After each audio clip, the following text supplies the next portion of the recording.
How to activate your Truist Debit Card. Hey everyone, welcome back to the channel.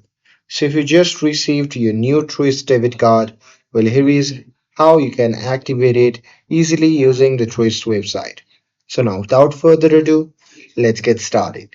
So first thing first, open any web browser and now here once inside, you can just click on the search bar and simply search for Truist Bank. And now here on the search result, simply click on the first link and after that you'll be prompted to the official website of the Truist Bank. Now here log in with your account and there once logged in, simply navigate to the cards or account services section and there you simply have to look for the option to activate debit card and click on it.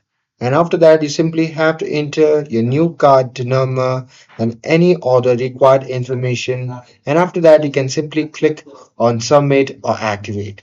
And once you do that, you'll see confirmation message when your card is successfully activated. And that's it.